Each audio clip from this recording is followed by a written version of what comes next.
नमस्कार दोस्तों, UPPCS prelims crash course में मैं प्रशांत आप सबका स्वागत करता हूं। इस क्रैश कोर्स का ये 89th और मॉडर्न हिस्ट्री का ये मेरा 11th लेक्चर है, जिसमें मैं आपसे डिस्कस करूंगा भारत में क्रांतिकारी राष्ट्रवादियों के बारे में। तो जो हिंसक क्रांतिकारी घटनाएं हुई हैं, जिनसे प्रीवियस ईयर में लगातार प्रश्न पूछे जाते रहे हैं, उनको एक क्रम से हम इस लेक्चर में डिस्कस करेंगे। तो यूपीपीसीएस प्रीलिम्स के लिए जो हम क्रैश कोर्स चला रहे हैं, उसका ये 89th लेक्चर्स है। तो कुल 151 लेक्चर्स इस पूरे प्रोग्राम में कंडक्ट किए जाएंगे और इन 151 लेक्चर्स के माध्यम से पूरा जो यूपीपीसीएस प्रीलिम्स का सिलेबस है वो हम कवर कर रहे हैं। एक क्रम से सारे सब्जेक्ट्स आपको पढ़ाए जा रहे हैं। तो जैसे कि ये मॉडर्न हिस्ट्री का 11th लेक्चर है, अभी तक 10th लेक्चर मॉडर्न हिस्ट्री के ऑलरेडी अपलोड किए जा चुके हैं। तो एक प्लेलिस्ट बनी हुई है, उस प्लेलिस्ट में सभी लेक्चर्स एक क्रम से लगाए जा रहे हैं। तो निश्चित रूप से सभी लेक्चर्स को एक क्रम से आप देखते हुए चलिए। यूपीपीसीएस प्रीलिम्स के लिए ये आपके बेहद काम आने वाले लेक्चर्स हैं।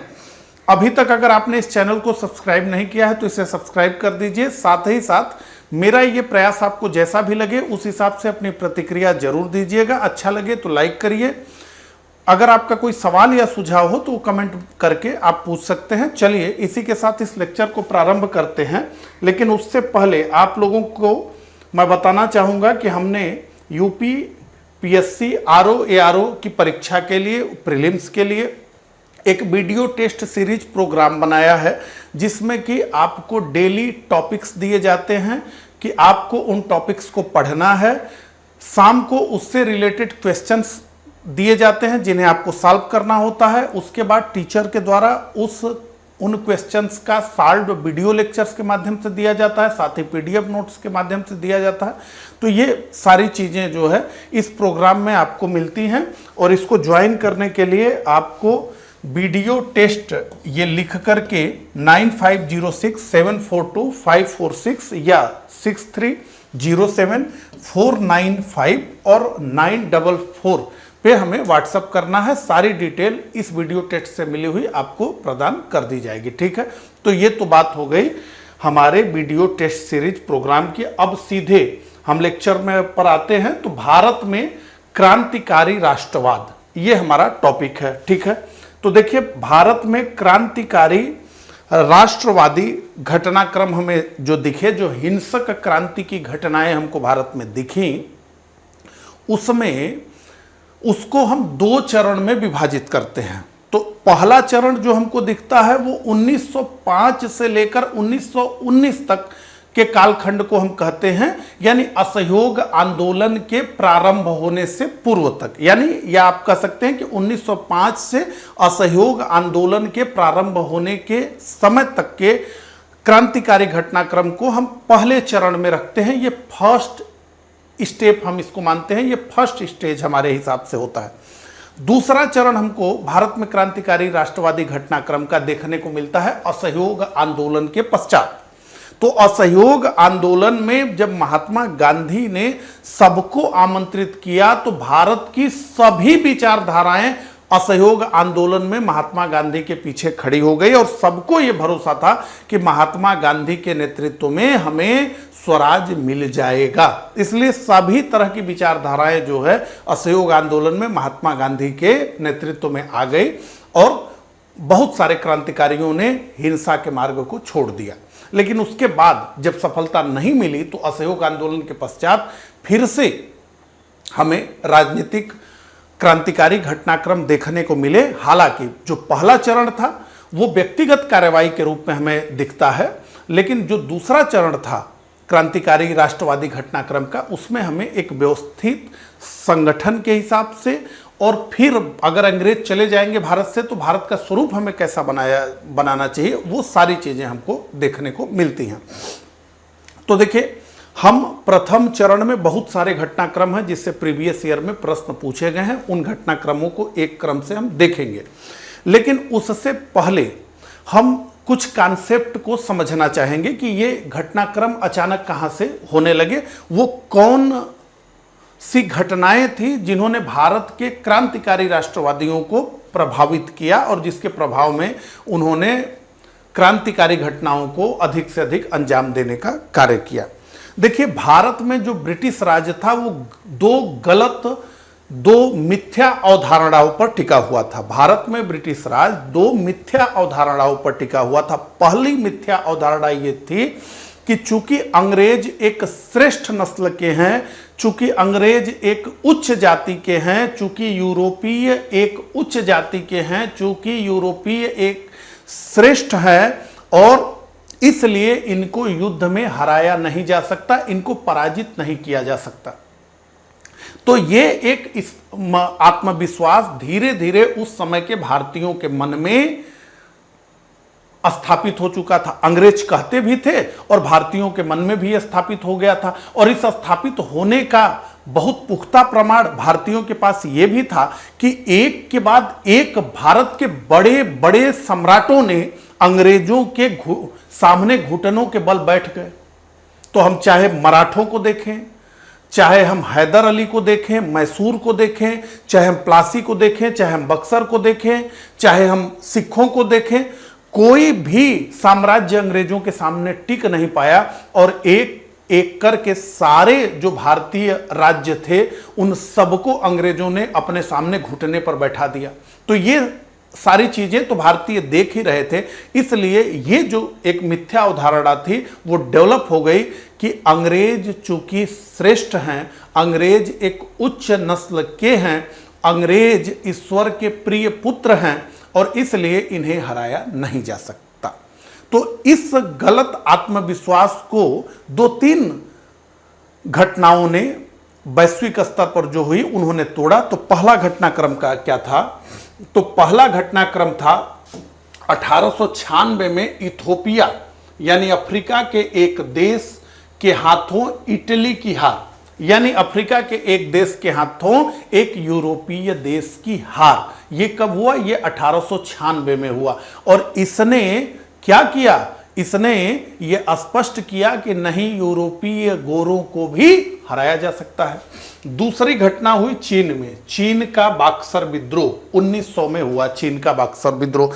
तो जैसा कि हम जानते हैं कि भारत में तो यह कही सकती थी, लेकिन चीन में बहुत सारी औपनिवेशिक शक्तियां घुस चुकी थी और साथ ही साथ ईसाई मिशनरियां भी घुस चुकी थी चीन के समाज में। तो चीन में बहुत सारे देश घुसे हुए थे, औपनिवेशिक देश, और ईसाई मिशनरियां भी घुसी हुई थी। तो इनके विरोध में चीन की जनता ने एक विद्रोह किया जिसे हम कहते हैं बक्सर विद्रोह। क्या कहते हैं? बक्सर विद्रोह। और बक्सर विद्रोहियों का नारा क्या था? तो बक्सर विद्रोहियों का नारा था आई हो सुआन। आई हो सुआन इसका मतलब होता है एक शक्तिशाली और सुर में मारा गया मुक्का, मतलब एकदम धड़ाधड़ धड़ाधड़। तो आई हो सुआन एक शक्तिशाली और सुर में मारा गया मुक्का। तो चीन के बक्सर विद्रोहियों ने उनके देश में जो औपनिवेशिक शक्तियां घुस गई थी, उनके देश में जो ईसाई मिशनरियां घुस गई थी, उनके मुंह पर, उनके नाक पर एक तेज शक्तिशाली और सुर में मुक्का मारना शुरू किया। और इसको कंट्रोल करने के लिए बड़ी शक्ति लगानी पड़ी। किसको? तो इन औपनिवेशिक शक्तियों को सबने आपस में हाथ मिलाया और इन बक्सर विद्रोहियों को कुचला।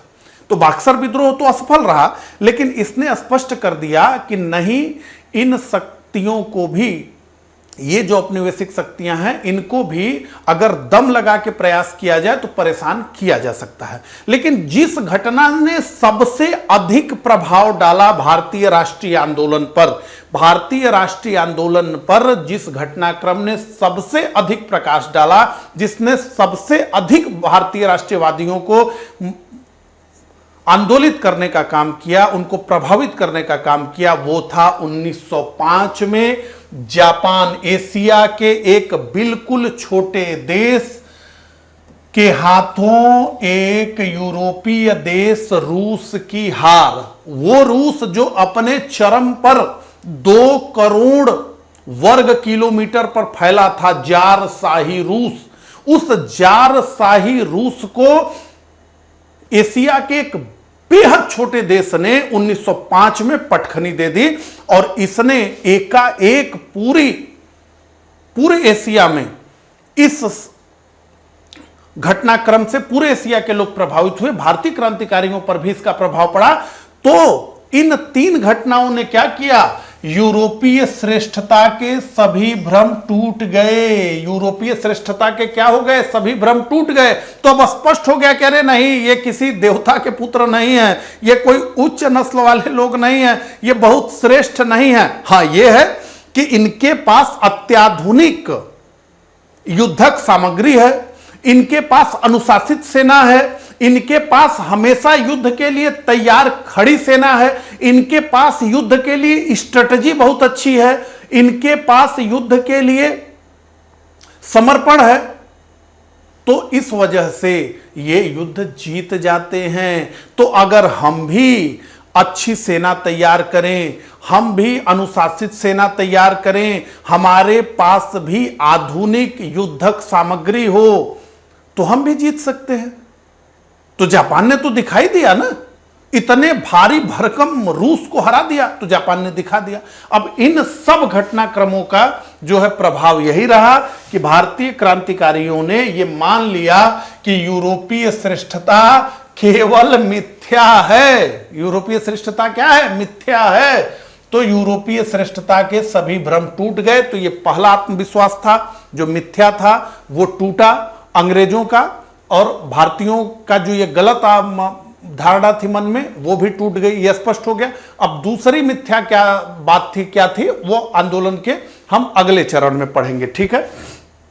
तो ये पहले चरण की बात थी। अब आ जाइए सीधे, अब जो क्रांतिकारी हिंसक गतिविधियां भारत में हुई उनको अब हम एक क्रम से पढ़ते हैं, फिर उसके बाद दूसरी मिथ्या अवधारणा क्या थी भारतीयों के मन में जो बैठी हुई थी वो भी हम देखेंगे, ठीक है।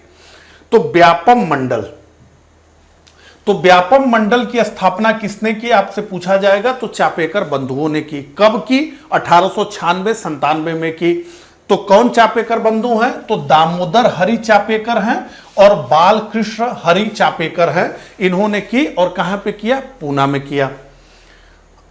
बहुत महत्वपूर्ण घटनाक्रम इनके द्वारा अंजाम दिया गया। जून 1897 ईस्वी में चापेकर बंधुओं ने Poona plague commissioner mister Rand और लेफ्टिनेंट एस्टर्स की हत्या कर दी, और इस हत्या में के अपराध में दामोदर हरि चापेकर को फांसी की सजा दी गई। अब यह समझिए कि पूना में प्लेग फैला हुआ है, और प्लेग फैला हुआ है तो महामारी घोषित है, और इसके दौरान इन चापेकर बंधुओं का कहना था, इसके अलावा जो है बाल गंगाधर तिलक का भी कहना था, और बहुत सारे पूना के निवासियों का कहना था कि प्लेग के बहाने ये घरों में घुस जाते हैं और स्त्रियों की भी तलाशी लेना शुरू करते हैं और उनके साथ जो है गलत हरकत करते हैं, ठीक है। इस तरह की बात कही जा रही थी। तो चापेकर बंधुओं को स्पष्ट हो गया कि ये जो पूना प्लेग कमिश्नर है मिस्टर रैंड, इसको जब तक कि हम मारेंगे नहीं तब तक जो है हमारे साथ इस तरह का अपमान होता रहेगा। तो इन्होंने फाइनली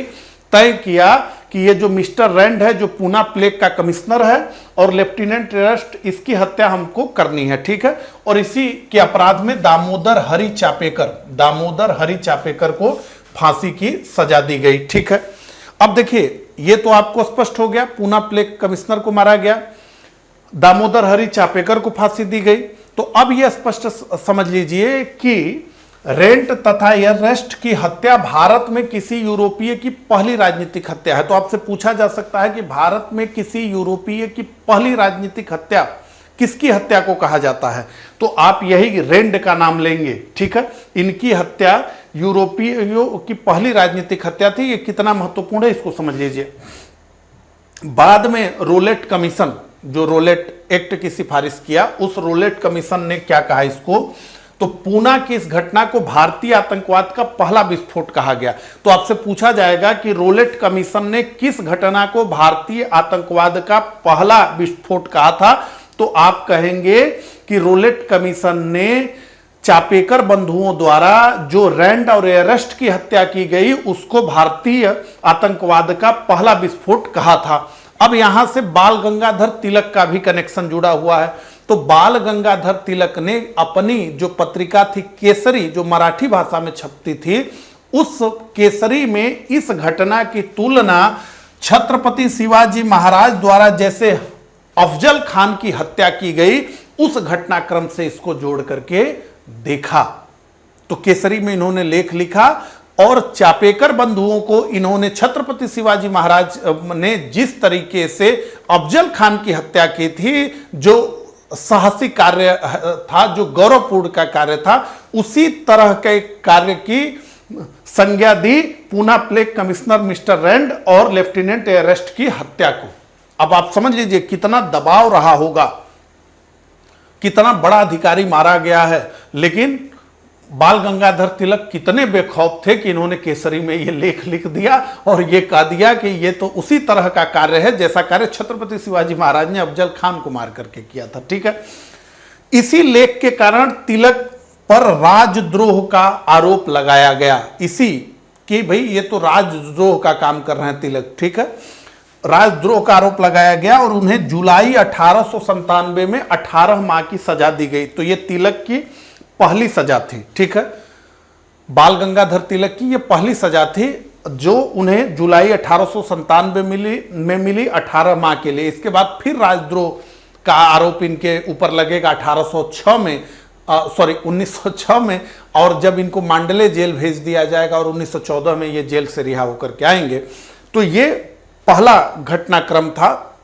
और इस घटनाक्रम में जब तिलक को 18 महीने की सजा हुई तो पूरे बंबई में सारी दुकानें बंद हो गई, सारी मिलें बंद हो गई, जनता एक जगह इकट्ठा होने लगी, सबने इसको शोक के रूप में देखा। और यहीं से कहते हैं, आपसे पूछा जा सकता है कि बाल गंगाधर तिलक को लोकमान्य की उपाधि कब मिली? तो इसी समय जब उनको सजा हुई और सारे लोग इकट्ठा हुए, तो उसी दिन से बाल गंगाधर तिलक अब लोकमान्य तिलक के रूप में परिवर्तित हो गए और राष्ट्रीय राजनीति में इनकी पहचान और गहरी हुई। ठीक है, तो तिलक की सजा का महाराष्ट्र सहित पूरे देश में विरोध हुआ और इसी के साथ वे अखिल भारतीय नेता के रूप में, आपसे पूछा जाएगा अखिल भारतीय नेता के रूप में कब उभरे, तो लोकप्रिय हुए और जनता ने उन्हें बेहद प्रेम तथा सम्मान से क्या कहा? लोकमान्य। लोकमान्य का मतलब जो लोगों में सम्मानित है, जो लोगों से मान्यता प्राप्त है। ठीक है, तो यह है व्यापम मंडल की कहानी। अब अनुशीलन समिति की बात करते हैं। ठीक है, तो अनुशीलन समिति भारत के स्वतंत्रता संग्राम के समय बंगाल में बनी अंग्रेज विरोधी गुप्त क्रांतिकारी सशस्त्र संस्था थी।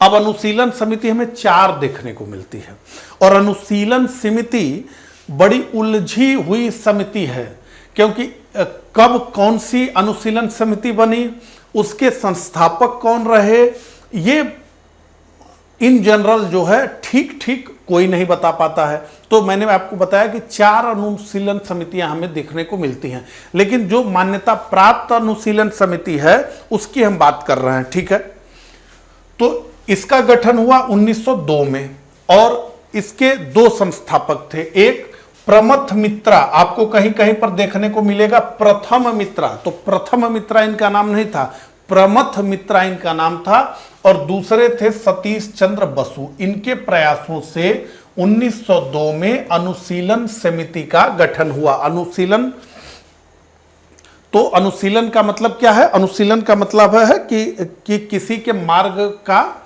अनुशीलन करना, यानी फॉलो करना। ठीक है, तो यहां लिखा है इसका उद्देश्य वंदे मातरम के प्रणेता और प्रख्यात बांग्ला उपन्यासकार बंकिम चंद्र चट्टोपाध्याय के बताए गए मार्ग का अनुशीलन करना था। तो उन्होंने जो मार्ग बताया था उसी का अनुशीलन कराना था, उसी को फॉलो करना था, इसीलिए इसका नाम अनुशीलन समिति था। ठीक है, तो पूछा जाएगा कि क्या उद्देश्य था, तो आप कहेंगे कि बंकिम चंद्र चट्टोपाध्याय के बताए गए मार्ग का अनुशीलन करना इनका जो है कार्य था।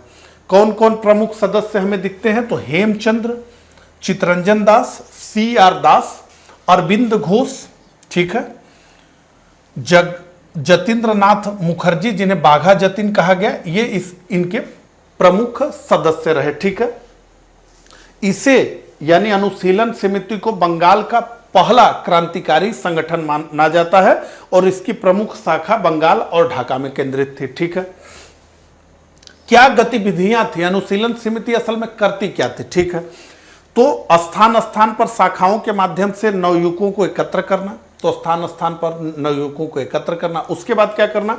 तो उन्हें मानसिक और शारीरिक रूप से शक्तिशाली बनाना ताकि वे अंग्रेजों का डटकर मुकाबला कर सकें, और इनकी गुप्त योजनाओं में बम बनाना, शस्त्र प्रशिक्षण देना व दुष्ट अंग्रेज अधिकारियों का वध करना आदि शामिल था। ये अनुशीलन समिति की प्रमुख गतिविधियां थी। ठीक है, इस संस्था के दो प्रमुख नेताओं बारिंद घोष, कौन है बारिंद घोष? तो अरविंद घोष के छोटे भाई हैं। और भूपेंद्र नाथ दत्त कौन है? तो स्वामी विवेकानंद के छोटे भाई हैं। ठीक है, तो इस संस्था के दो प्रमुख नेताओं बारिंद घोष तथा भूपेंद्र नाथ दत्त द्वारा 1906 में युगांतर नामक पत्रिका का प्रकाशन किया गया। तो युगांतर नामक पत्रिका का प्रकाशन किया गया अनुशीलन समिति के द्वारा। कौन दो प्रमुख लोग थे? तो कहते हैं कि अनुशीलन समिति जब ढलान पे आने लगी तो जब इन दोनों लोगों ने चार्ज लिया, बारिंद घोष से बहुत प्रश्न है प्रीवियस ईयर में, बारिंद घोष और भूपेंद्र दत्त द्वारा, तो ये 1906 में युगांतर नामक पत्रिका का प्रकाशन किया गया और इसमें फिर से नई जान आई। ठीक है, तो ये है अनुशीलन समिति। अब देखिए मुजफ्फरनगर षड्यंत्र कांड, ये मुजफ्फरनगर में हुआ, बिहार में। ठीक है, तो मुजफ्फरपुर जिले के न्यायाधीश किंग्सफोर्ड पर 1908 में खुदीराम बोस व प्रफुल्ल चाकी ने उसकी हत्या करने के उद्देश्य से उसकी गाड़ी पर बम फेंक दिया। अब ये जो मुजफ्फरपुर जिले का न्यायाधीश था किंग्सफोर्ड, ये जो जज था, डिस्ट्रिक्ट जज, इसके ऊपर ये आरोप था क्रांतिकारियों को का कि ये छोटे छोटे मामले में भी भारतीय युवाओं को बहुत कड़ी से कड़ी सजा देता था, जानबूझकर उनको बड़ी सजा देता था। और इस बात से चिढ़े हुए थे युवक, नवयुवक, तो उन्होंने ये तय किया कि इस न्यायाधीश किंग्सफोर्ड को, यानी ये जो अत्याचारी है, अन्यायी न्यायाधीश है, इसको अब हम बम से उड़ाएंगे। तो इस उद्देश्य से दो लोगों ने, एक तो खुदीराम बोस थे और एक प्रफुल्ल चाकी, इन्होंने 1908 में उसकी हत्या के उद्देश्य से उसकी गाड़ी पर बम फेंका। लेकिन दुर्भाग्य ये था क्रांतिकारियों का कि जो बम था वो किंग्सफोर्ड के गाड़ी पर न गिर करके मिस्टर कैनेडी, इनके बारे में यह था कि ये भारतीय राष्ट्रीय आंदोलन से सहानुभूति रखते थे, इनकी गाड़ी पर वो बम गिर गया। और उस समय उस गाड़ी में इनकी पत्नी और पुत्री थी, ये दोनों लोग मारे गए। ठीक है, तो जो सहानुभूति रख रहा था, दुर्भाग्य से उसी की गाड़ी पर बम गिरा, उसकी पत्नी और पुत्री मारी गई। अब आप समझिए किसी की पत्नी और पुत्री दिन दहाड़े बम से मार दी जाए तो उसकी क्या हालत होगी। तो ये काम खुदीराम बोस और प्रफुल्ल चाकी के द्वारा किया गया। अब किंग्सफोर्ड तो बच ही गया। अब इसके बाद बहुत दबाव, प्रेशर पड़ने लगा, बहुत बड़ा घटनाक्रम था। तो प्रफुल्ल चाकी इस प्रेशर को झेल नहीं पाए और उन्होंने आत्महत्या कर लिया, खुद से ही खुद को मार लिया। लेकिन खुदीराम बोस को फांसी दी गई। अब यहां पर एक तथ्य मैं आपको बताना चाहूंगा कि खुदीराम बोस सबसे कम उम्र में फांसी की सजा पाने वाले क्रांतिकारी हैं। तो आपसे पूछा जाएगा सबसे कम उम्र में फांसी की सजा किस क्रांतिकारी को दी गई, तो आप कहेंगे कि खुदीराम बोस। आपसे पूछा जाएगा खुदीराम बोस को किस षड्यंत्र के तहत फांसी की सजा दी गई या किस कांड को करने के बाद फांसी की सजा दी गई, तो आप कहेंगे मुजफ्फरनगर षड्यंत्र कांड। ठीक है, अब ये हो गया मुजफ्फरनगर षड्यंत्र कांड। अब है अलीपुर षड्यंत्र केस। ठीक है, इसी तरह से सारा आपको आएगा। ठीक है, तो ब्रिटिश सरकार द्वारा मानिक टोला उद्यान और कलकत्ता में अवैध हथियारों की तलाशी के लिए अनेक स्थानों पर छापा मारने का काम किया गया और उसी छापेमारी के दौरान 34 व्यक्तियों को गिरफ्तार किया गया। ठीक है, अवैध हथियारों के साथ। इनमें से 2 बंधु थे। अब आप देखिए, इसमें से 2 बंधु थे। कौन कौन है? तो अरविंद घोष, क्रांतिकारी जो बन गया सन्यासी, वो अरविंद घोष हैं, और दूसरे हैं बारिंद घोष, इनके छोटे भाई, ये भी शामिल थे। और इन सब लोगों पर कौन सा केस चला? अलीपुर षड्यंत्र कांड। ठीक है, तो इस केस में कुल 34 लोग पकड़े गए थे, 17 लोगों को सजा हुई। लेकिन बचाव पक्ष के वकील चितरंजन दास, CR दास ने बहुत प्रयास किया और अंततः जो है अरविंद घोष को वो रिहा करा करके लेकर के आ सके, तो अरविंद घोष रिहा हो गए। ठीक है, ये था अलीपुर षड्यंत्र केस। अब अगला दिल्ली षड्यंत्र केस। तो दिल्ली षड्यंत्र केस बहुत महत्वपूर्ण है इस लिहाज से कि अब अभी तक छोटे छोटे ब्रिटिश अधिकारियों को टारगेट कर रहे थे जो हिंसक क्रांतिकारी थे, लेकिन अब उन्होंने टारगेट कर लिया भारत के सर्वोच्च अधिकारी जो ब्रिटिश अधिकारी है, गवर्नर जनरल और वायसराय। तो governor general and viceroy Lord Hardinge की गाड़ी पर बम मारा गया। ठीक है, तो 1912 में भारत के तत्कालीन वायसराय लॉर्ड हार्डिंग की हत्या के लिए रचे गए षड्यंत्र के संदर्भ में प्रयोग होता है दिल्ली षड्यंत्र केस। तो आपसे पूछा जाएगा कि दिल्ली षड्यंत्र केस क्या है, 4 स्टेटमेंट दे दिए जाएंगे, तो आप बताएंगे कि दिल्ली षड्यंत्र केस जो गवर्नर जनरल और वायसराय था तत्कालीन लॉर्ड हार्डिंग, उसकी हत्या के लिए जो बम फेंका गया उसकी गाड़ी पर, उससे संबंधित है। और जब ब्रिटिश राजधानी कलकत्ता से स्थानांतरित हो गई, हम जानते हैं दिल्ली आ गई, तो इसी अवसर पर वो दिल्ली पधारा था और उसके गाड़ी पर बम मारा गया। तो रास बिहारी बोस इस षड्यंत्र के प्रणेता थे। तो पूरा जो इस षड्यंत्र को बनाने का, उसको जो है अंजाम तक पहुंचाने की जो पूरी संरचना थी वो डेवलप करने वाले व्यक्ति थे रास बिहारी बोस। तो इन्हीं को इस षड्यंत्र का प्रणेता माना जाता है। तो दिल्ली षड्यंत्र केस से कौन जुड़ा था, तो रास बिहारी बोस जुड़े थे। तो लॉर्ड हार्डिंग पर 23 दिसंबर 1912 को चांदनी चौक में एक जुलूस के दौरान बम फेंका गया, जिसमें, यहां बुरी तरह तो गलत लिख दिया गया है, जिसमें वह घायल हो गया। बुरी तरह क्या घायल हुआ, बहुत सामान्य चोटें उसको लगी। ठीक है, अब इस अपराध में कौन कौन लोग शामिल थे ये देख लीजिए। मुख्य प्रणेता तो रास बिहारी बोस हैं।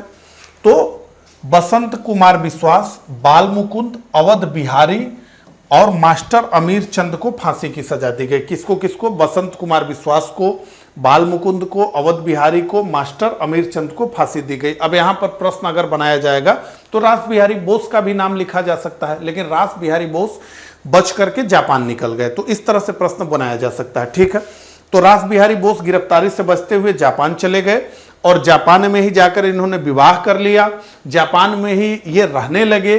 और बाद में जब राष्ट्रवादी लहर उठने लगी दक्षिण पूर्व एशियाई देशों में, तो इन्होंने जापान में ही 1942 में इंडियन इंडिपेंडेंस लीग का गठन किया। और जब नेताजी सुभाष चंद्र बोस वहां पहुंचे तो आजाद हिंद फौज के गठन में भी इन्होंने बड़ी सहायता की नेताजी सुभाष चंद्र बोस का। आप सोचिए, ये घटनाक्रम करने के बाद 1912 के बाद सीधे ये जापान ही चले गए और वहीं रहते थे। ठीक है, अब क्रांतिकारी जतिन मुखर्जी के बारे में हम अलग से बात कर रहे हैं। ठीक है, तो इनका नाम था बाघा जतिन। आपसे पूछा जाएगा जतिन मुखर्जी को और किस नाम से जाना जाता था, तो बाघा जतिन। क्यों बाघा जतिन कहा जाता है इनको, तो कहा जाता है कि वास्तव में इन्होंने एक बाघ को मारा था और बड़े शरीर से ये बलशाली थे और बहुत उदंड थे। कहते हैं कि एक समय में इन्होंने 3-4 अंग्रेजों को पटक करके पीटा था, इस तरह के व्यक्ति थे। ठीक है, तो जतिन्द्र नाथ मुखर्जी बंगाल के क्रांतिकारी संगठन युगांतर पार्टी के मुख्य नेता थे। और युगांतर पार्टी बंगाल में क्रांतिकारियों का प्रमुख संगठन थी।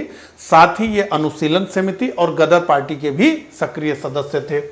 तो वर्ष 1910 में deputy superintendent of police Shamsul Alam की हत्या में इनको अभियुक्त बनाया गया और इन पर हावड़ा षड्यंत्र केस चलाया गया। अब आपसे पूछा जाएगा कि हावड़ा षड्यंत्र केस क्या था, तो आप कहेंगे deputy superintendent of police Shamsul Alam की हत्या, ये हावड़ा षड्यंत्र केस है। लेकिन इसमें ये बच के निकल गए, 1 ही वर्ष की इनको सजा हुई और इन्होंने बंगाल में क्रांतिकारी आंदोलन चलाया और जर्मनी द्वारा हथियारों की सप्लाई करने का समझौता किया। कहते हैं कि ये भी इन्होंने किया। फाइनली जो है 1915 में बालासोर उड़ीसा में अंग्रेजों से लड़ते हुए ये शहीद हुए। इन्हें बाघा जतिन के नाम से हम जानते हैं। प्रीवियस ईयर में इनसे प्रश्न पूछा गया है। तो अब बात करते हैं इंडिया हाउस की। तो 1905 से लेके 1910 के दौरान लंदन में स्थित एक भारतीय राष्ट्रवादी संस्था थी इंडिया हाउस। तो ये एक छात्रावास था, उसे ही हम इंडिया हाउस के रूप में जानते हैं। श्यामजी कृष्ण वर्मा ने इसकी स्थापना की थी और इसका उद्देश्य ये था कि ब्रिटेन में जो भारतीय छात्र रह रहे हैं उनके बीच राष्ट्रवादी विचारों का प्रचार प्रसार किया जाए। इसके लिए श्यामजी कृष्ण वर्मा ने हाईगेट उत्तरी लंदन के एक छात्र निवास में इसकी स्थापना की थी। और यहां से आपसे पूछा जाएगा, यहां से एक समाचार पत्र निकलता था, द इंडियन सोशियोलॉजिस्ट और फरवरी 1905 में श्यामजी कृष्ण वर्मा ने लंदन में ही इंडियन होम रूल सोसाइटी की स्थापना की थी। इंडियन होम रूल सोसाइटी की स्थापना की थी। तो Indian home rule society the Indian sociologist अखबार निकालती थी और इंडियन होम रूल सोसाइटी से ही इंडिया हाउस जुड़ा हुआ था। ठीक है, तो सरकारी दमन के कारण श्यामजी कृष्ण वर्मा पेरिस और अंततः जिनेवा चले गए और जिसके पश्चात इंडिया हाउस का कार्यभार विनायक दामोदर सावरकर ने संभाला। इनके बारे में भी हम बात करते हैं। तो ये हुआ इंडिया हाउस। इंडिया हाउस के कई लोगों ने क्रांतिकारी घटनाक्रम को अंजाम दिया, तो उसी में से एक है कर्जन वाइली की हत्या। ठीक है, तो 1 जुलाई 1909 को इंडिया हाउस से जुड़े मदन लाल धिंगरा, क्या नाम है इनका, मदन लाल धिंगरा, ने इंडिया ऑफिस के राजनीतिक सलाहकार कर्जन वाइली की गोली मारकर हत्या कर दी। कितने बड़े ये अधिकारी हैं। तो इंडिया हाउस क्या है, तो वही भारत का जो सचिव है, secretary of state of India जो है, भारत परिषद का जो नेतृत्व करता है, इंडियन काउंसिल का जो नेतृत्व करता है ब्रिटेन में, जिसमें कुल 15 पार्षद हैं, यानी 15 काउंसलर्स हैं। उस इंडिया हाउस का ये राजनीतिक सलाहकार था कौन, कर्जन वाइली। अब सोचिए कितने बड़े पद पर था। ठीक है, इसकी गोली मार करके हत्या की गई, लंदन में ही हत्या की गई। ठीक है, तो ये हत्याकांड इंडियन नेशनल एसोसिएशन के लंदन में आयोजित वार्षिक दिवस समारोह में हुआ, जिसमें बहुत से भारतीय और अंग्रेज शामिल हुए और मदन लाल धिंगरा को इस हत्याकांड के जुर्म में फांसी की सजा दी गई। यहां मैं आपको एक बात बताना चाहूंगा, इन व्यक्तिगत कार्रवाइयों से बहुत कुछ होने वाला नहीं था, लेकिन इन सब चीज़ों को करने से मैसेज दिया जाता था। अब आप समझिए कि ये किस तरह का मैसेज है कि लंदन में ही किसी अंग्रेज अधिकारी को मार दिया जाए, इतने बड़े अधिकारी को। ठीक है, उसी तरीके से हम देखेंगे आगे जो घटनाक्रम हुए, तो उस समय इसको और डिटेल में समझेंगे, अभी छोड़ते हैं। ठीक है, अब अभिनव भारत से तो इतने प्रश्न प्रीवियस ईयर में पूछे गए हैं, तो उसकी कोई गिनती नहीं है। ठीक है, तो विनायक दामोदर सावरकर, तो इन्हें स्वतंत्र वीर विनायक दामोदर सावरकर कहा जाता है। इन्होंने 1899 में एक संगठन स्थापित किया जिसका नाम था मित्र मेला। क्या नाम था, मित्र मेला। और इसी मित्र मेला का नाम 1904 में अभिनव भारत रखा गया। आपसे पूछा जाएगा अभिनव भारत की स्थापना किसने की, तो आप कहेंगे विनायक दामोदर सावरकर ने की। मित्र मेला की स्थापना किसने की, विनायक दामोदर सावरकर ने की। ठीक है, तो 1906 में बीडी सावरकर लंदन चले गए। अब देखिए, जो श्यामजी कृष्ण वर्मा थे जिन्होंने इंडिया हाउस की स्थापना की, वो भारत के मेधावी और राष्ट्रवादी छात्रों को लंदन में पढ़ने के लिए स्कॉलरशिप की व्यवस्था करते थे। तो कहते हैं कि बाल गंगाधर तिलक ने उन्हें रिकमेंड किया कि आप विनायक दामोदर सावरकर को स्कॉलरशिप दीजिए और इनको पढ़ने की व्यवस्था लंदन में करिए। तो एक तो उनका रिकमेंडेशन था, दूसरी विनायक दामोदर सावरकर की योग्यता थी, तो ये लंदन में पहुंच गए। तो कब पहुंचे, तो 1906 में पहुंचे और यहीं लंदन में पहुंच करके इन्होंने अभिनव भारत सोसाइटी की स्थापना की। तो यह भी आपसे पूछा जा सकता है कि अभिनव भारत सोसाइटी की स्थापना कहां हुई, तो आप कहेंगे लंदन। किसने किया, तो विनायक दामोदर सावरकर। कब हुआ, तो कहेंगे कि 1906। ठीक है, इसी संगठन के एक सदस्य थे अनंत लक्ष्मण कन्हारे। इन्होंने नासिक के जिला मजिस्ट्रेट जैक्सन को गोली मार दी। किसने गोली मारी, अनंत लक्ष्मण कन्हारे। किस संगठन से थे, अभिनव भारत से थे। क्या किया, नासिक के जिला मजिस्ट्रेट जैक्सन को गोली मारी। और इस हत्याकांड में आरोपी कौन बनाए गए, तो कन्हारे बनाए गए, कृष्ण जी गोपाल कर्वे बनाए गए और विनायक देश पांडे को 19 अप्रैल 1911 को फांसी की सजा दी गई। 3 लोगों को, एक तो लक्ष्मण कन्हारे को, दूसरा कृष्ण जी गोपाल कर्वे को और तीसरा विनायक देश पांडे को। 19 अप्रैल 1911 को इन लोगों को फांसी दी गई और वीर सावरकर को लंदन से गिरफ्तार किया गया। कहां से गिरफ्तार किया गया, लंदन से गिरफ्तार किया गया और इनको नासिक लाया जा रहा था। कहते हैं कि जब ये जहाज फ्रांस के तट पर पहुंचा तो ये जहाज से की खिड़की से कूद करके पहुंच गए और बहुत दूर तक फ्रांस में ये दौड़ते हुए चले गए, लेकिन ब्रिटिश सेना भी इनके पीछे लगी हुई थी, वो भी पीछे पीछे दौड़ रहे थे और फाइनली जो है इनको ब्रिटिश सेना पकड़ के लेकर के आ गई और फिर से इनको जहाज पे चढ़ा दिया गया। बाद में ये जो है मामला आगे तक गया कि मतलब इस तरीके से किसी के तट पर से कोई विदेशी सेना किसी को कैसे पकड़ सकती है। ठीक है, तो सावरकर को लंदन से गिरफ्तार कर नासिक लाया गया और 37 अन्य व्यक्तियों के साथ नासिक षड्यंत्र केस चला, जिसमें उनको आजीवन कारावास की सजा मिली। तो नासिक षड्यंत्र केस क्या है?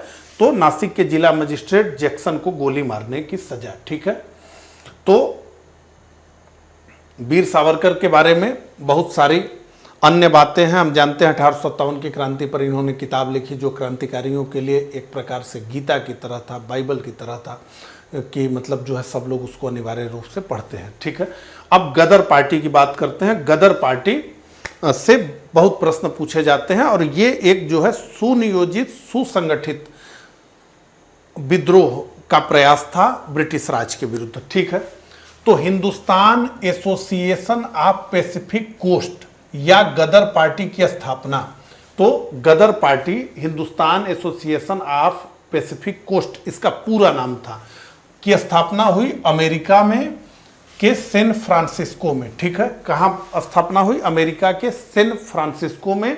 कब हुई? 1913 में हुई। कौन इसके संस्थापक अध्यक्ष थे? तो आप कहेंगे सरदार सोहन सिंह भाकना। अब इसमें एक बड़ा नाम है लाला हरदयाल का। अब लाला हरदयाल को गदर पार्टी की आत्मा कहा जाता है, उसका प्राण कहा जाता है।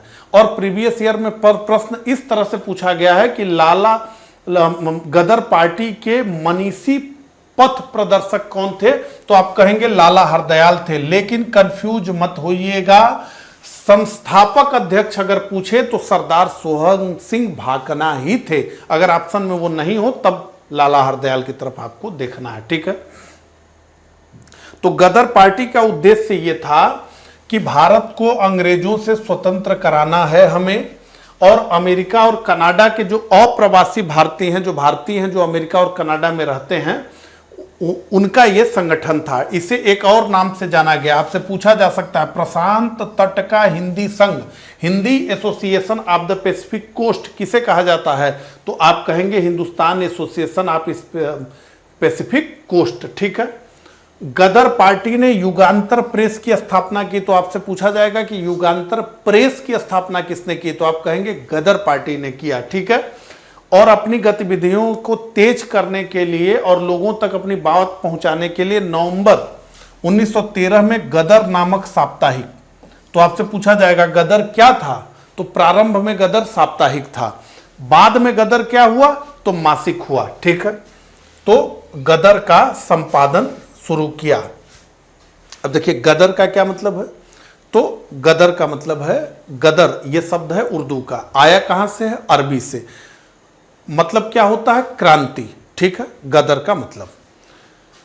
तो ये जो समाचार पत्र निकला जो साप्ताहिक था उसका नाम था गदर, और ये बहुत प्रसिद्ध हुआ, इसीलिए इस संगठन को भी गदर पार्टी कहा गया। ठीक है, नहीं तो इसका नाम Hindustan association of Pacific coast था, तो इसको भी गदर के नाम से किया गया। और ये बहुत गजब, पहला जो अंक गदर का निकला उसमें क्या था? हम कौन हैं?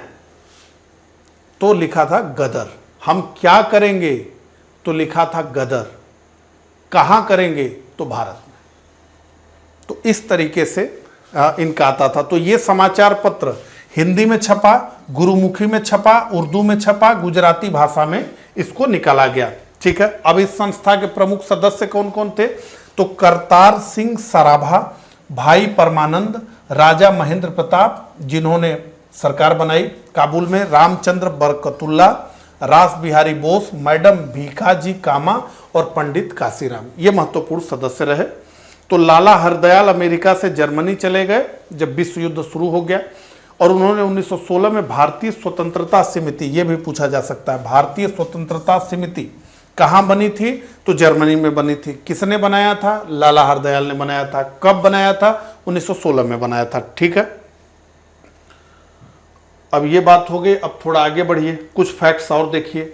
तो राजा महेंद्र प्रताप ने प्रथम विश्व युद्ध के दौरान 1915 में भारत की प्रथम अस्थायी सरकार की स्थापना की अफगानिस्तान के काबुल में। तो ठीक है, तो भारत की अस्थायी सरकार, ये इस तरीके से अस्थायी सरकारें बनाने का चलन रहा है।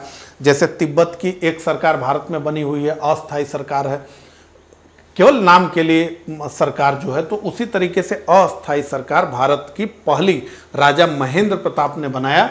कहां पर बनाया? तो काबुल में बनाया। कब बनाया? तो 1915 में बनाया। इसी तरह की एक दूसरी अस्थायी सरकार बनाएंगे नेताजी सुभाष चंद्र बोस, जिसका नाम था आरजी हुकूमत-ए-आजाद हिंद। ठीक है, तो ये पहली अस्थायी सरकार थी। आपसे पूछा जाएगा काबुल अफगानिस्तान में स्थापित हुई, और यह भी पूछा जाएगा कि इस सरकार के प्रेसिडेंट कौन थे, तो आप कहेंगे राजा महेंद्र प्रताप। और यह भी पूछा जाएगा कि इस सरकार के प्रधानमंत्री कौन थे, तो आप कहेंगे बरकतुल्ला प्रधानमंत्री थे।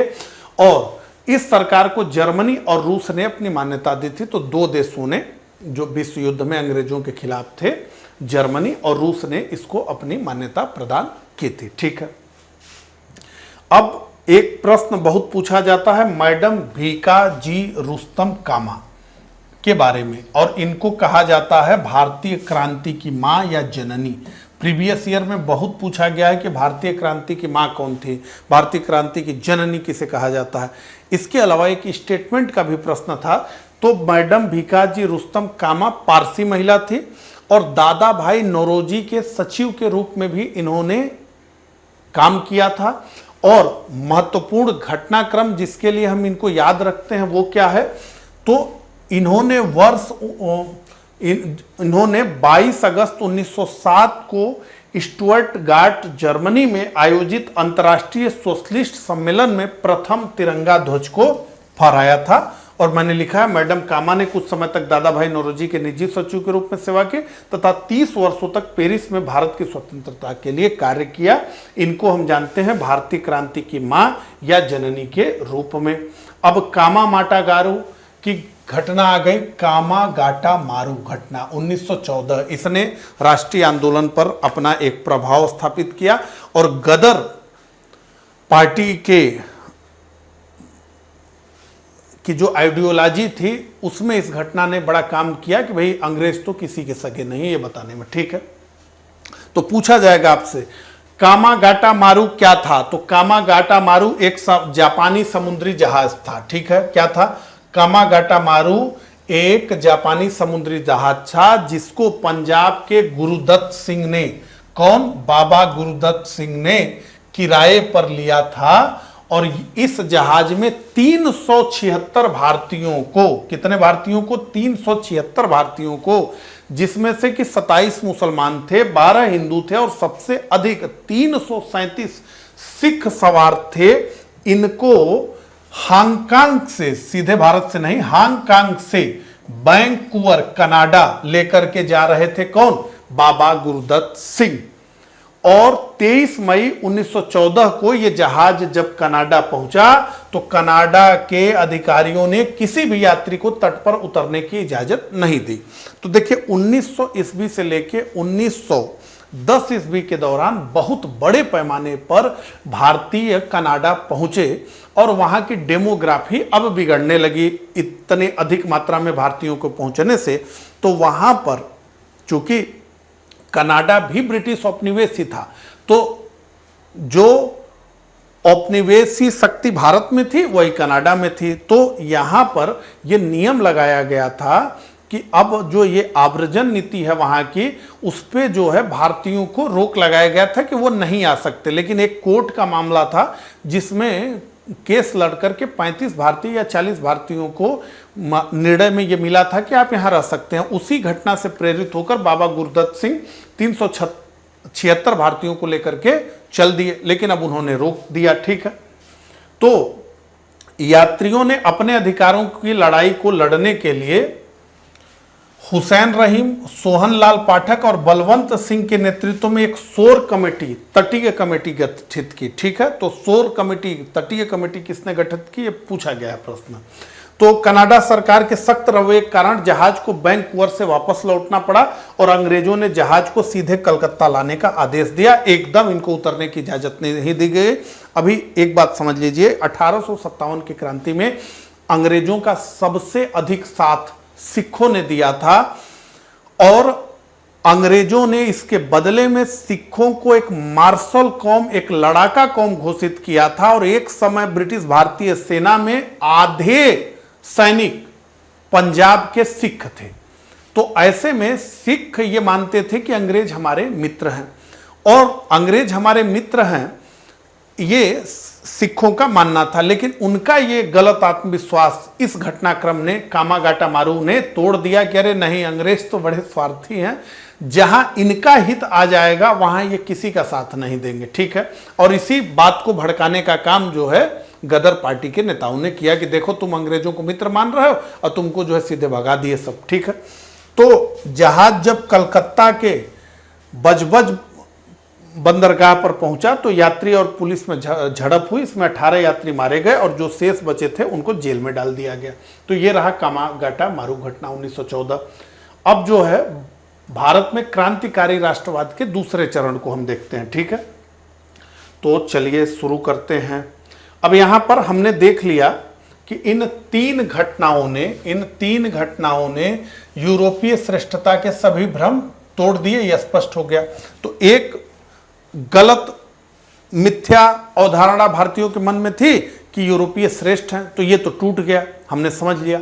अब दूसरी मिथ्या अवधारणा थी कि ब्रिटिश राज चूंकि बहुत बड़ा है, ब्रिटिश राज चूंकि वर्षों से शासन कर रहा है, तो ब्रिटिश राज को उखाड़ करके फेंका नहीं जा सकता है। माने ये इतना बड़ा है कि इसको उखाड़ के फेंका नहीं जा सकता है। तो लगभग 150 वर्षों से भारतीय ये देख रहे थे कि ब्रिटिश राज चलते हुए आ रहा है और इसके अलावा वो ये भी जानते थे कि ब्रिटिश राज इतना बड़ा है कि ब्रिटिश राज में कभी सूर्य डूबता ही नहीं है। अगर भारत में डूबा तो इंग्लैंड में वो उग गया, यानी निकल गया। तो ब्रिटिश राज में कहा जाता था कि सूर्य कभी डूबता ही नहीं था। तो जो इतना बड़ा एम्पायर है, इतने वर्षों से चला आ रहा है, उसको उखाड़ करके फेंका नहीं जा सकता। ये गलत आत्मविश्वास भारतीयों के मन में बैठा हुआ था और इस गलत आत्मविश्वास को तीन घटनाक्रमों ने तोड़ने का काम किया। पहला क्या था? तो पहला था सन यात सेन के नेतृत्व में किंग साम्राज्य को उखाड़कर फेंका जाना। तो सन यात सेन जो कुओमिंटांग पार्टी का नेता था, उसके नेतृत्व में 1644 से चले आ रहे किंग साम्राज्य को उखाड़ करके फेंक दिया गया। यानी 300 साल पुराने किंग साम्राज्य को उखाड़ करके फेंक दिया गया और लगभग 1 करोड़ वर्ग किलोमीटर से 1 करोड़ वर्ग किलोमीटर से बड़ा ये किंग साम्राज्य जो 300 वर्षों से चला आ रहा था, उसको सन यात सेन के नेतृत्व में उखाड़ करके फेंक दिया गया। ठीक है। अब यहां सन यात सेन के विषय में मैं कुछ आपको महत्वपूर्ण बात बताना चाहूंगा। देखिए, ये जो सन यात सेन थे, ये कुओमिंटांग पार्टी के नेता थे, जिसको कहते हैं KMT party. KMT party Kuomintang party के नेता थे सन यात सेन। तो सन यात सेन को 2 राष्ट्रों का संस्थापक माना जाता है।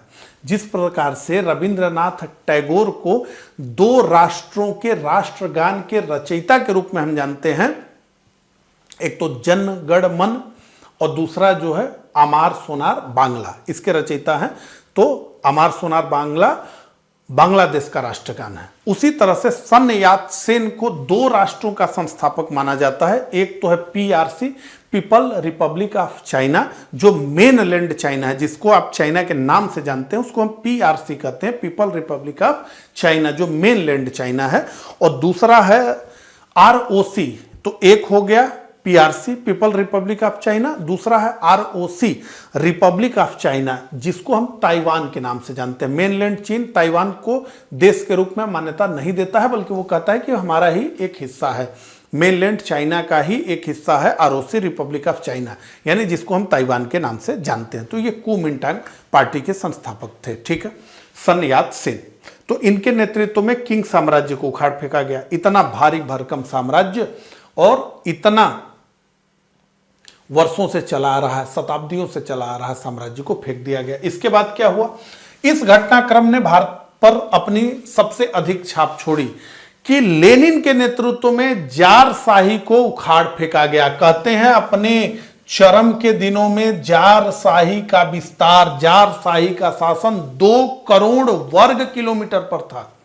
2 करोड़ वर्ग किलोमीटर पर जो जारशाही स्थापित थी अपने चरम के दिनों में, और जो 300 वर्षों से चली आ रही थी रूस पर शासन करते हुए, उसको लेनिन के नेतृत्व में 1917 में उखाड़ फेंका गया।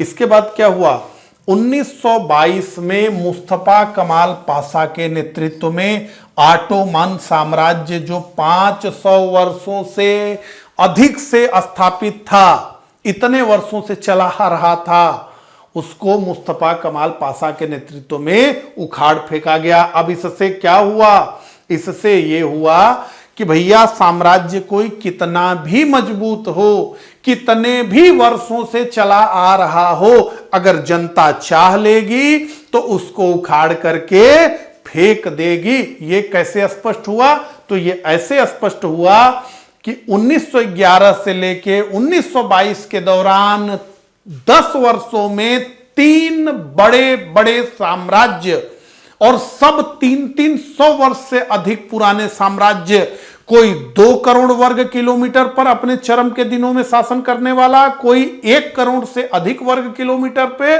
और कोई 60-70 लाख वर्ग किलोमीटर पर शासन करने वाला, कोई 300 वर्ष पुराना, कोई 600 वर्ष पुराना साम्राज्य, 3 साम्राज्य केवल 10 वर्ष में उखाड़ कर जनता ने फेंक दिया।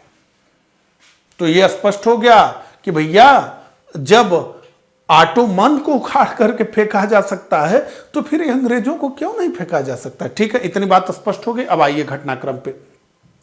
तो अब इतना तो होता है हुआ कि सशस्त्र क्रांति होगी तो उखाड़ कर फेंका जा सकता है, लेकिन इसी बीच में क्या हुआ, भारत में असहयोग आंदोलन प्रारंभ हो गया। किसके नेतृत्व में, महात्मा गांधी के नेतृत्व में। और महात्मा गांधी ने जब कॉल किया, सबको बुलाया, तो सारी विचारधाराओं के लोग महात्मा गांधी के पीछे खड़े हो गए।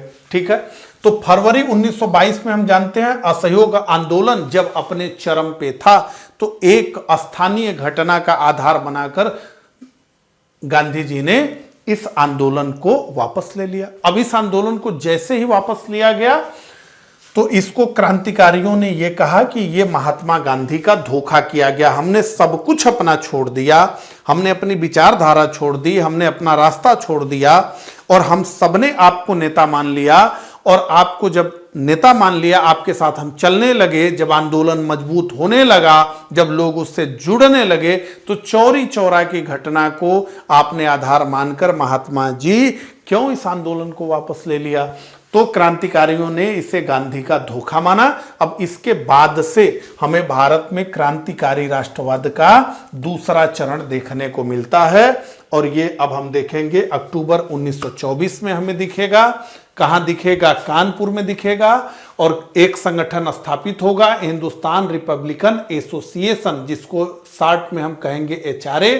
तो HRA का गठन किसने किया, तो आप कहेंगे सचिंद्र नाथ सान्याल। इन्होंने एक पुस्तक लिखी है जिसका नाम है बंदी जीवन, और ये एक तरह से क्रांतिकारियों के लिए सिलेबस के रूप में थी कि भाई आपको क्रांतिकारी बनना है तो आपको बंदी जीवन तो जरूर पढ़ना है। तो बंदी जीवन किसने लिखा, सचिंद्र नाथ सान्याल ने लिखा। दूसरे कौन है, राम प्रसाद बिस्मिल है। तीसरे कौन है, जोगेश या योगेश, ये दोनों शब्द सही है, जोगेश चंद्र चटर्जी हैं। ठीक है, तो हिंदुस्तान रिपब्लिकन एसोसिएशन की अक्टूबर 1924 कानपुर में स्थापना हुई। जैसा कि मैंने आपको बताया कि हम जब हिंसक क्रांतिकारियों के प्रथम चरण को देखते हैं तो उसमें हमें अधिक से अधिक व्यक्तिगत कार्रवाइयां दिखती हैं। हालांकि गदर आंदोलन तो हमें दिखता ही है, व्यक्तिगत कार्रवाइयां दिखती हैं, और क्रांति करना है, अंग्रेजों को भगा देना है, यह दिखता है। लेकिन अब जब दूसरे चरण में हम देखते हैं तो इसमें स्पष्ट रूप से समझ में आता है कि संगठन का ढांचा की बात हो रही है, प्लानिंग की बात हो रही है, और जब अंग्रेज को भारत से बाहर भगा देंगे तो भारत में हम किस तरह का शासन स्थापित करेंगे उसकी भी बात हो रही है। ठीक है, तो देखिए, तो हिंदुस्तान रिपब्लिकन एसोसिएशन का उद्देश्य क्या है? तो जनता को यह बताना है कि अहिंसा हल नहीं है, जनता को यह बताना कि अहिंसा हल नहीं है, जारशाही अहिंसा से नहीं उखड़ी है, किंग साम्राज्य को अहिंसा से नहीं उखाड़ा गया है, मुस्तफा कमाल पाशा ने अहिंसा से ऑटोमन को नहीं उखाड़ा है। तो ये जनता को समझाना कि अहिंसा हल नहीं है, हिंसा ही शक्ति को शक्ति से ही मात देना पड़ेगा। और दूसरा, पूर्ण स्वतंत्रता के लिए प्रत्यक्ष कार्रवाई और क्रांति की आवश्यकता है। तो जनता गुमराह मत हो, गांधी जी के मार्ग से आजादी नहीं मिलने वाली है। और अंग्रेजी शासन को समाप्त करना है और क्या करना है? तो संघीय गणतंत्र संयुक्त राज्य भारत की स्थापना करना है। तो संघीय गणतंत्र संयुक्त राज्य भारत की स्थापना करना है अंग्रेजी शासन को हटा करके। अब इन सब को करने के लिए क्या चाहिए? फंड चाहिए। फंड की बड़ी दिक्कत थी और फंड की इतनी बड़ी दिक्कत थी कि एचआरए ने अपने संगठन को दांव पर लगा दिया फंड इकट्ठा करने के लिए। अब सोचिए कितनी मजबूरी थी, क्रांतिकारियों को उस तरह का सपोर्ट नहीं मिल पा रहा था, इनके पास धनाभाव हमेशा बना रहता था। अब धनाभाव है तो अब इनको क्रांति के लिए सारे संसाधन जुटाने हैं और इनका पूरा दिमाग जो है क्रांति पर होना चाहिए, लेकिन अब इनके पास पैसा भी नहीं है, तो पैसा भी जुटाना है। और पैसा जुटाना है तो पैसा जुटाना कितना बड़ा काम है कि पूरा एचआरए को ही दांव पर लगाना पड़ गया। ठीक है, तो 9 अगस्त 1925 को काकोरी क्रांति हुई। तो मैं हमेशा देखिए, अंग्रेज हमेशा जो है इस तरह की घटनाओं को कांड कह करके, षड्यंत्र कह करके बताते थे, लेकिन भारत आजाद हो गया तो तब भी ये कांड ही था। तो उत्तर प्रदेश की सरकार ने, जिसे हम काकोरी कांड कहते थे, मैं तो पहले से ही काकोरी क्रांति ही शब्द प्रयोग करता हूं, लेकिन काकोरी कांड ये किताबों में आपको दिखता है। तो काकोरी क्रांति को बदलकर काकोरी ट्रेन एक्शन इसका नाम कर दिया गया है। ठीक है, तो काकोरी ट्रेन एक्शन हुआ। कब हुआ? 9 अगस्त 1925 को हुआ। ठीक है, एचआरए द्वारा सरकारी खजाने को लूटा गया। तो ट्रेन को रुकवा करके एचआरए के सदस्यों ने सरकारी खजाने को लूट लिया। ठीक है, तो ये सरकारी खजाना लूटा गया। अब इस मामले में काकोरी षड्यंत्र केस चला। क्या चला? काकोरी षड्यंत्र केस। तो कुल 29 लोगों पर मुकदमा चला। किनके ऊपर? तो 29 लोगों पर मुकदमा चला। 17 को लंबी सजाएं दी गई, यानी आजीवन कारावास। 17 को लंबी सजा दी गई और 4 को आजीवन कारावास दिया गया। और राम प्रसाद बिस्मिल, अशफाक उल्ला खां, रोशन सिंह और राजेंद्र लाहिड़ी को फांसी दी गई। किसको किसको? राम प्रसाद बिस्मिल, अशफाक उल्ला खां, रोशन सिंह, राजेंद्र लाहिड़ी को फांसी दी गई। तो आपसे पूछा जाएगा कि राम प्रसाद बिस्मिल को किस जेल में फांसी दी गई, रोशन सिंह को किस जेल में फांसी दी गई, राजेंद्र लाहिड़ी को किस जेल में फांसी दी गई, अशफाक उल्ला खां को किस जेल में फांसी दी गई? अब इन सब लोगों को अलग अलग जेल में फांसी दी गई है। ठीक है, तो ब्रिटिश सरकार ने इन लोगों को मुकदमा में, एक ही मुकदमे में अभियुक्त बनाया और फांसी की ही सजा दी, लेकिन सबको अलग अलग जेल में रखा और इनको अलग अलग जेल में फांसी दी गई। तो आप बताएंगे कि राम प्रसाद बिस्मिल को गोरखपुर की जेल में फांसी की सजा दी गई। तो राम प्रसाद बिस्मिल को गोरखपुर की जेल में फांसी की सजा दी गई और राजेंद्र लाहिड़ी को गोंडा जेल में फांसी की सजा दी गई और रोशन सिंह को इलाहाबाद की जेल में फांसी की सजा दी गई और अशफाक उल्ला खान को फैजाबाद की जेल में सजा दी गई। तो इन सबको आपको याद रखना है। अब देखिए, अशफाक उल्ला खान जो हैं, उन्हें भारत में फांसी पाने वाला, यानी 1857 की क्रांति के पश्चात की बात हो रही है, भारत में फांसी पाने वाला प्रथम रिकॉर्डेड मुस्लिम माना जाता है। तो ये प्रथम रिकॉर्डेड मुस्लिम थे जिन्हें फांसी की सजा दी गई। तो आपसे प्रश्न पूछा जाएगा कि फांसी की सजा पाने वाला प्रथम रिकॉर्डेड मुस्लिम कौन था? तो आप कहेंगे अशफाक उल्ला खां। तो अशफाक उल्ला खां फांसी पाने वाले प्रथम रिकॉर्डेड मुस्लिम थे। इसके अलावा आपसे पूछा जाएगा कि किस क्रांतिकारी ने फांसी से पूर्व दूध दिए जाने पर यह कहा कि अब मैं केवल अपनी मां का दूध पीऊंगा। तो अब मैं केवल अपनी मां का दूध पीऊंगा, यानी धरती मां का मैं अब दूध पीऊंगा। तो ये बात राम प्रसाद बिस्मिल ने कही। राम प्रसाद बिस्मिल को जब दूध दिया गया उनकी फांसी से पूर्व, तो उन्होंने कहा कि नहीं, अब मैं केवल अपनी मां का दूध पीऊंगा। ठीक है, तो ये काकोरी षड्यंत्र केस है। काकोरी षड्यंत्र केस से कुछ तथ्य और हैं। काकोरी षड्यंत्र केस में जो विरोध में क्रांतिकारियों के तरफ से मुकदमा लड़ रहा था या ब्रिटिश सरकार के सहयोगी के रूप में मुकदमा लड़ रहे थे, उनका नाम था जगत नारायण मुल्ला। क्या नाम था उनका? जगत नारायण मुल्ला। तो काकोरी में जो अभियुक्त थे, इनके बचाव के लिए एक समिति भी बनाई गई थी और मोतीलाल नेहरू के निर्देशन में ये समिति बनी थी। कहीं कहीं आप देखेंगे कि उनको अध्यक्ष भी बताया जाता है, लेकिन इसके जो काकोरी बचाव समिति बनी थी उसमें गोविंद बल्लभ पंत उसकी अध्यक्षता कर रहे थे। गोविंद बल्लभ पंत वही जो उत्तर प्रदेश के पहले मुख्यमंत्री बने। तो मोतीलाल नेहरू के प्रयासों से यह समिति गठित हुई थी, उन्हीं के निर्देशन में गठित हुई थी, लेकिन इसकी अध्यक्षता कर रहे थे गोविंद बल्लभ पंत। ठीक है, ये काकोरी षड्यंत्र केस हो गया। अब आगे बढ़िए। तो काकोरी षड्यंत्र केस, इसी बीच में 1926 में पंजाब नौजवान भारत सभा गठित हुई और इसकी स्थापना भगत सिंह के द्वारा की गई और यही इसके सचिव थे। ठीक है, तो पंजाब नौजवान भारत सभा किसने गठित की? भगत सिंह। 10 सितंबर 1928 को, अब तो संगठन में बड़े बड़े लीडर्स को फांसी की सजा हो गई है, उनको फांसी दे दी गई है।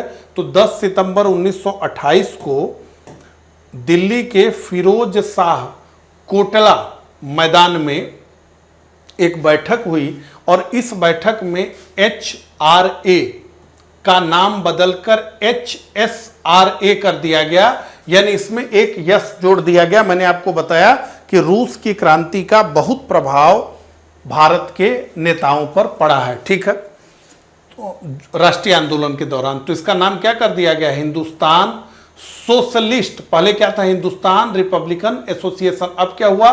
सोशलिस्ट रिपब्लिकन एसोसिएशन इसका कर दिया गया। कौन संस्थापक थे? तो संस्थापक थे चंद्रशेखर आजाद। ठीक है, चंद्रशेखर आजाद। तो चंद्रशेखर आजाद इसके संस्थापक थे और क्या उद्देश्य था? तो भारत में समाजवादी गणतंत्रवादी सरकार की स्थापना करना। अब जो है यहां पर आप देखें तो चाहे भगत सिंह हो, चाहे चंद्रशेखर आजाद हो, चाहे उस समय के जो क्रांतिकारी अन्य महत्वपूर्ण नेता थे, धीरे धीरे सब लोग ये समझ रहे थे कि इस तरह की हिंसक कार्रवाइयों से जो व्यक्तिगत स्तर पर की जा रही है बहुत कुछ होने वाला नहीं है।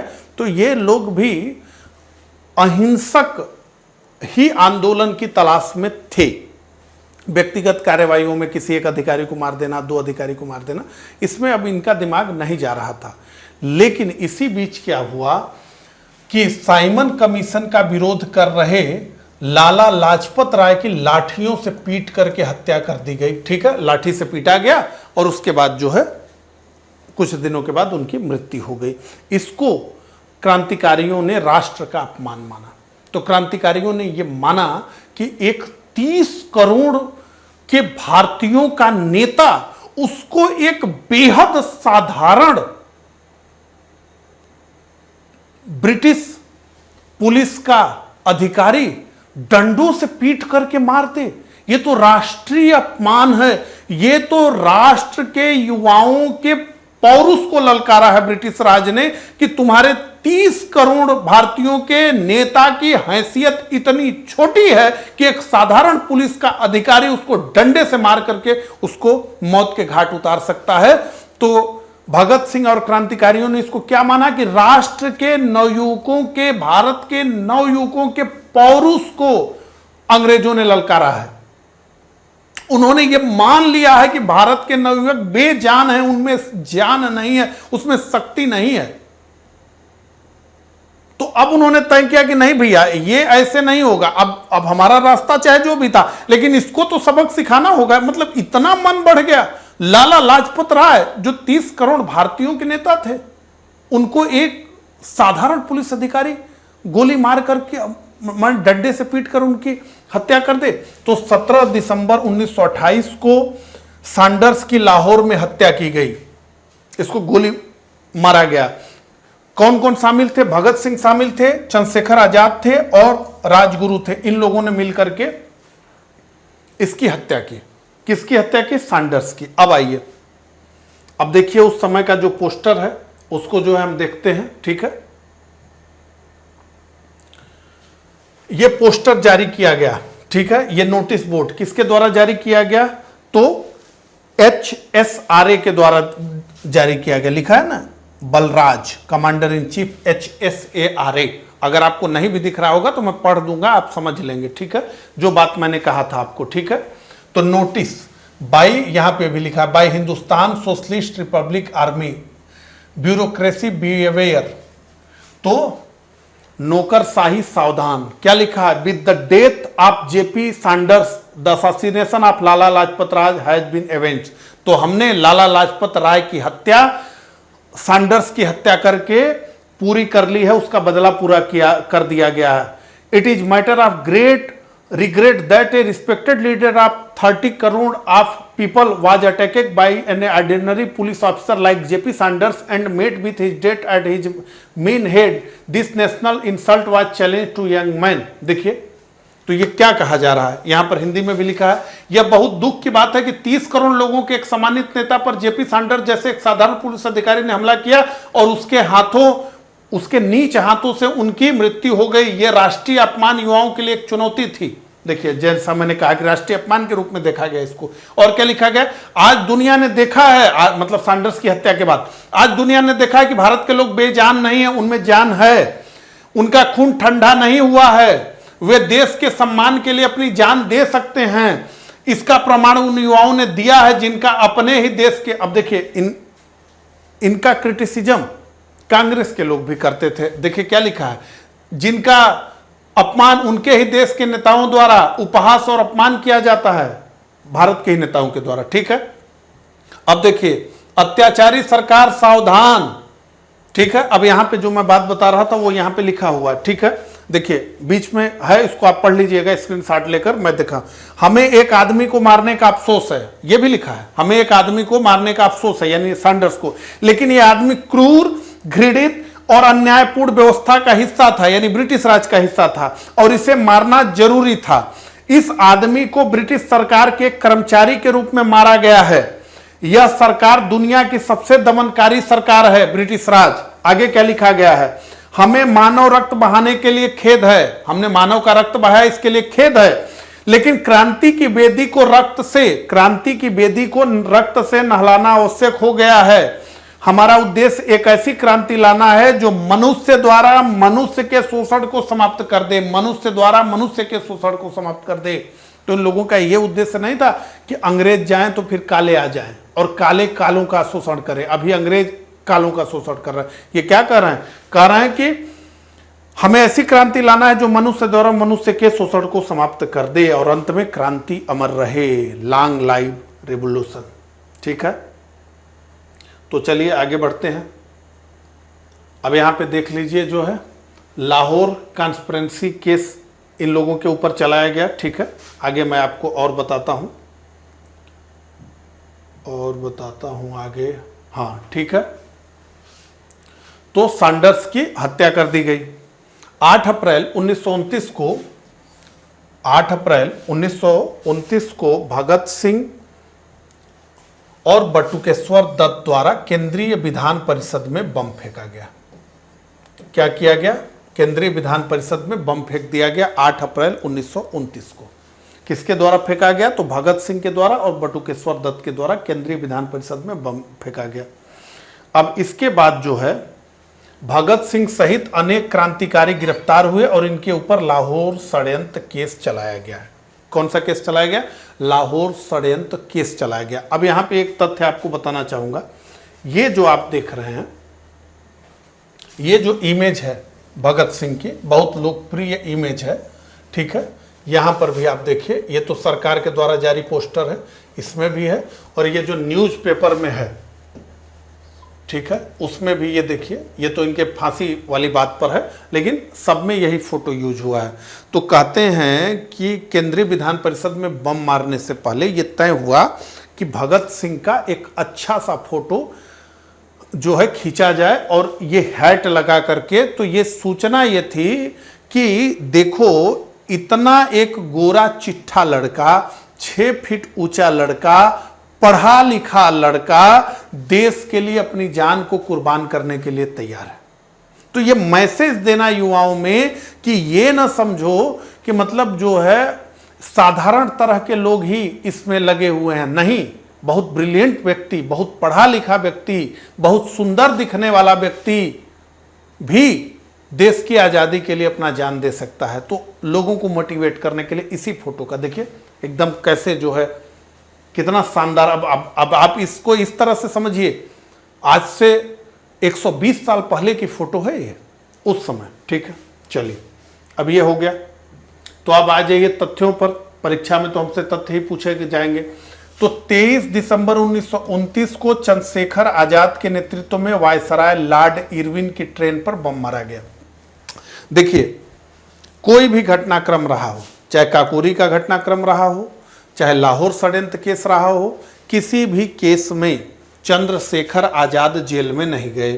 चंद्रशेखर आजाद को कहते हैं कि बचपन में एक बार ये जेल गए थे, फिर इन्होंने ये तय कर लिया कि नहीं, मैं आजाद ही पैदा हुआ हूं और आजाद ही मरूंगा। अब ब्रिटिश राज के किसी फैक्ट्री में वो हथकड़ी बनती ही नहीं जो चंद्रशेखर आजाद को गिरफ्तार कर सके। तो चंद्रशेखर आजाद कभी गिरफ्तार नहीं हुए। तो चंद्रशेखर आजाद के नेतृत्व में वायसराय लॉर्ड इरविन की ट्रेन पर बम मारा गया और इससे दुखी होकर के महात्मा गांधी ने एक लेख लिखा यंग इंडिया में, और उस लेख का जो शीर्षक था वो था बम का पंथ, ठीक है। और इसके जवाब में भगत सिंह वगैरह के कहने पर भगवती चरण बोहरा ने एक किताब लिखी, द फिलॉसफी ऑफ बम, बम का दर्शन, ठीक है। महात्मा गांधी को उसके जरिए जो है संदेश दिया गया, ठीक है। अब इसके बाद क्या हुआ, तो 27 फरवरी 1931 को कुछ गद्दारों ने मुखबिरी कर दी और पूरी एक तो बटालियन ही बनी हुई थी जो इसका काम था चंद्रशेखर आजाद को खोजना। तो 27 फरवरी 1931 को इलाहाबाद के अल्फ्रेड पार्क में चंद्रशेखर आजाद अंग्रेजों से लड़ते हुए शहीद हुए। तो चारों तरफ से इनको घेर लिया गया था। अब इनके पास जो है बच के निकलने का रास्ता नहीं था। तो जब तक इनके पिस्तौल में गोली थी ये सामना करते रहे, लेकिन जब अंतिम गोली बची तो इन्होंने चूंकि खुद स्वयं से वादा किया था कि मैं कभी गिरफ्तार नहीं होऊंगा, तो इन्होंने अपने सिर में गोली मार ली, ठीक है। इसके बाद 23 मार्च 1931 को भगत सिंह, सुखदेव और राजगुरु को फांसी के फंदे पर लटका दिया गया। किसको किसको? तो भगत सिंह, सुखदेव और राजगुरु को फांसी के फंदे पर लटकाया गया। यहां मैंने आपको लिखा है अत्यंत व्यथित भारतीय, ठीक है। अब इससे के पहले एक एंगल देख लीजिए। तो एक है मास्टर दा सूर्य सेन। कौन है? सूर्य सेन। तो अप्रैल 1930 में सूर्य सेन के नेतृत्व में IRA द्वारा चटगांव शस्त्रागार पर कब्जा किया गया। तो यह घटनाक्रम हुआ सूर्य सेन के नेतृत्व में जो है बंगाल में अप्रैल 1930 में, ठीक है। और 12 जनवरी 1934 को सूर्य सेन मास्टर दा को फांसी की सजा दी गई। तो सूर्य सेन मास्टर दा को फांसी की सजा दी गई। असहयोग आंदोलन से जुड़े हुए थे मास्टर दा सूर्य सेन, लेकिन असहयोग आंदोलन में महात्मा गांधी ने पीछे खींच लिया असहयोग आंदोलन को। जिस तरह से सब लोग व्यथित थे उसी तरीके से ये भी व्यथित थे। तो इन्होंने जो है पूरा चटगांव शस्त्रागार पर कब्जा किया। तो आपसे पूछा जाएगा चटगांव शस्त्रागार पर किसने अधिकार किया? तो सूर्य सेन। इनको प्यार से मास्टर दा कहा जाता था। इनको फांसी कब हुई? तो 12 जनवरी 1934 को हुई। अब देखिए, अब एक बहुत महत्वपूर्ण घटनाक्रम है। क्या है? तो 13 मार्च 1940 को जलियांवाला बाग के हत्यारे माइकल और डायर को उधम सिंह ने गोली मारी लंदन में। अब सोच लीजिए कि जलियांवाला बाग हत्याकांड 1919 में हुआ और 1940 तक कहते हैं कि उधम सिंह उस समय जलियांवाला बाग हत्याकांड जब हुआ तो लोगों को पानी पिला रहे थे और इन्होंने जलियांवाला बाग हत्याकांड को जो है अपने आंख से देखा था और इन्होंने तय किया था कि मैं इसका बदला जरूर लूंगा। अब सोचिए कि 21 साल तक इस बात को अपने दिल में दबाए रखे ये लंदन गए, वहां हथियार की व्यवस्था की और फाइनली माइकल ओडायर को उन्होंने गोली मारने का काम किया। अब इन सब घटनाओं से जो व्यक्तिगत कार्यवाही थी, इससे संदेश क्या जा रहा था? संदेश बहुत महत्वपूर्ण था। यह संदेश था कि समझ लो, अगर भारत में आके अत्याचार करोगे, भारतीयों का शोषण करोगे, तो तुम अपने घर में भी बच नहीं पाओगे। हम तुम्हें तुम्हारे घर लंदन में भी जाके गोली मारेंगे। तो इसका एक मतलब यह था कि अधिकारी मन में अंदर से डरे। इस तरह की अगर जो है 20, 25, 50 घटनाएं हो जाती तो अधिकारी डर जाते। ठीक है। और तो 31 जुलाई 1940 को उधम सिंह को फांसी पर लटका दिया गया। ठीक है। तो 13 मार्च 1940 को इन्होंने गोली मारी और 31 जुलाई 1940 को उधम सिंह को फांसी दी गई। इसके अलावा कुछ क्रांतिकारी घटनाक्रम और रहे। तो दिसंबर 1931 को कोमिला की 2 छात्राओं, एक शांति घोष थी और दूसरी सुनीति चौधरी थी, इन्होंने वहां के जिलाधिकारी की गोली मारकर हत्या की दिसंबर 1931 में। इसके अलावा फरवरी 1932 में बीना दास ने कलकत्ता के विश्वविद्यालय के दीक्षांत समारोह में उपाधि ग्रहण करते समय बंगाल के गवर्नर पर गोली चलाया। ठीक है। तो यह घटनाक्रम रहा दूसरे चरण में। ठीक है। तथ्यों के दृष्टिकोण से और कॉन्सेप्ट के दृष्टिकोण से जितना हमें समझना चाहिए वो सारी चीजें हमने जो है समझ ली। अब इसका स्क्रीनशॉट ले लीजिए, अगर आपको पढ़ने में इंटरेस्ट हो तो आप देख लीजिए। ये पोस्टर जो है HSRA द्वारा जारी किया गया था। ठीक है। तो इस प्रकार से भारत में क्रांतिकारी राष्ट्रवाद प्रथम चरण, द्वितीय चरण को हमने पढ़ा। मुझे कमेंट करके जरूर बताइएगा कि मेरा ये प्रयास आपको कैसा लगा। मिलता हूं इसी तरह के अगले लेक्चर में। तब तक के लिए आप सभी को नमस्कार, धन्यवाद।